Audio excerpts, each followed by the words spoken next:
Vanderbilt's a topic now. They weren't always a topic. They're a topic. That's exciting. That's a step in the right direction. Are they the main topic? No, but they are a topic. Were they a topic last year?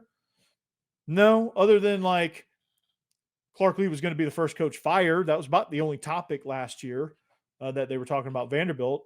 Or could this numbskull Diego Pavia do anything at the quarterback position from New Mexico State? Like he was their only hope. And those are only talking points last year. We shattered those, blew those right up. And yeah, it's a good thing. It's a great thing. So FanDuel, amongst other betting sites, FanDuel's our people, so we're going to trust them. They have Vanderbilt sitting at 4.5 wins on the over-under. Now, as you can see here, I am taking the over. There was another podcast, and I'm sure this is a topic of discussion, and the fact that Vanderbilt was brought up as more than just part of a graphic. The fact that Vanderbilt was brought up for discussion of whether or not they were going to hit the over-under is also a really, really good thing to tie it into topic number one. But Vanderbilt going over on 4.5 wins, I agree. And all the reasons that I've talked about on any show that I've made since the offseason started, right, is the reason why I think Vanderbilt's going to hit the over on the 4.5 wins, right? And I agree with them. And it's great. Like I said, it's great to hear that other people that normally would say, no, take the under, smash the under. They're never going to reach that 7 wins again. It's Vanderbilt. It was a fluke. It was, none of but they don't know. A lot of these people that are saying that don't know that Randon Fontenette is a real life Rambo. They don't know that Diego Pavia has been working on footwork and pocket presence and things. People don't know that the guy I'm about to talk about next segment is going to be an absolute weapon. He's automatic points from what I've heard. People don't know that. People don't know that this is the most loaded offensive line that Vanderbilt's had in quite some time. The competition there is insane. The defensive line's the same way. The linebackers are probably even better than that. The DBs, we don't know who's going to emerge, but there's a lot of competition there. Same with the wide receivers. Like there's going to be some production at those two positions because the competition breeds that. And so what you're looking at now is you're looking at a team that I think even with a hard schedule, and here's the schedule, okay? Actually, let me post this one up because it has kickoff times. Even with this schedule, and I'm including the times because they might somewhat be relevant in some of these games. They might change the scope of some of these games. But, you look at the schedule and you're saying, okay, well, where are these 6, 7, 8 wins coming?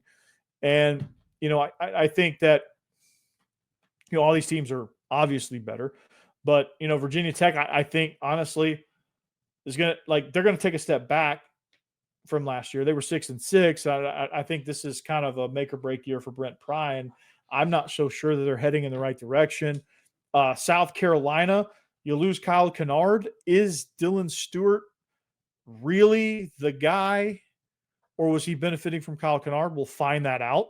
I think Dylan Stewart is a bona fide NFL draft pick, obviously, but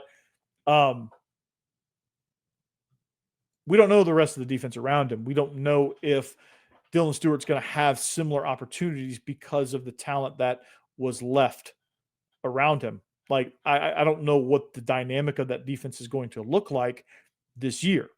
We'll know right away when they play Virginia Tech, but we won't know, right? Going back to the schedule, Georgia State, obviously that game, if Vanderbilt's not pissed off and hang 70 on them, then we got some problems. Utah State's going to be well coached. First time they've ever played them in franchise history, in program history. Bama, you're looking at a chance, honestly, to go 5-0 into Bama. You're looking at a chance of getting through Bama. You have a legitimate chance at no worse than 5-1. You're looking at a legitimate chance at worst case scenario being 4-2. Worst case scenario being 4-2, right? When in most years it would be Best case would be 3-3 most years. Best case would be 3-3 coming out of that first half. But they have a legit shot at going 5-0 heading into Bama. They have a legitimate shot at that. And I don't care what you South Carolina fans say. Vandy's gotten better. Obviously, South Carolina's gotten better too. I'm not discounting that. But I think there's a lot of factors at hand. And I made the bold prediction that they're going to beat South Carolina. I'm going to stick with that. Right? And it's not going to be, I'm not saying South Carolina sucks. I'm saying this is going to be a great game and Vanderbilt's going to outplay them because they are due. It's a streak, man. Streaks have to end at some point, and streaks usually end in a weird, unsettling, awful fashion.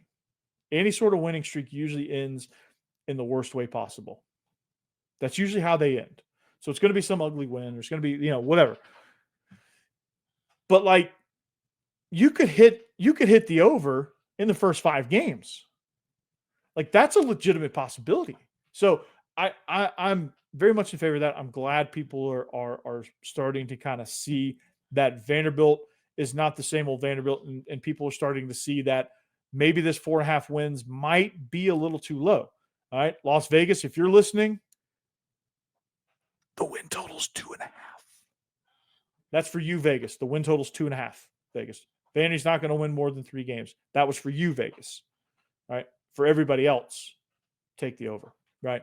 Take the over. I'm going to take the over myself. So I'm putting my own money up. I'm going to take the over. I'm going to get on FanDuel right now. Take the over. So speaking of FanDuel, there's some really good stuff happening there. There's some really good stuff happening in the world of special teams. You got an absolute monster of a weapon. The rocket launcher himself. We're going to talk about the impact he's going to make next.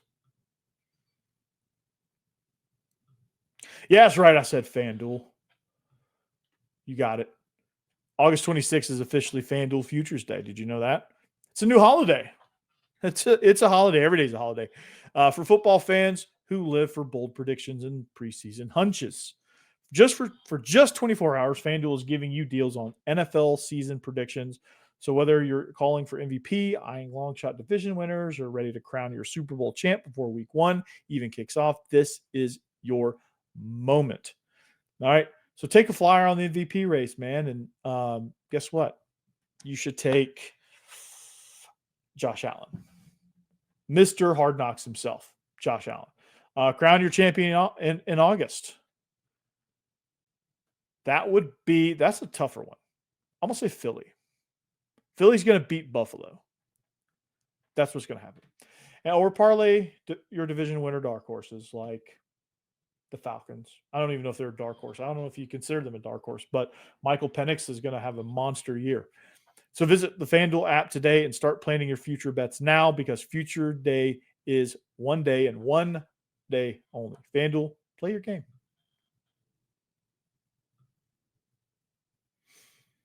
Thanks for watching Locked On Vandy. Remember, you can follow the show at Locked On Vandy on all social media platforms. You can follow myself at Coach Burton36. Like and subscribe on the YouTube channel. Find us anywhere you find your podcast as part of the Locked On Podcast Network, your team every day. Anchor down. Peace out.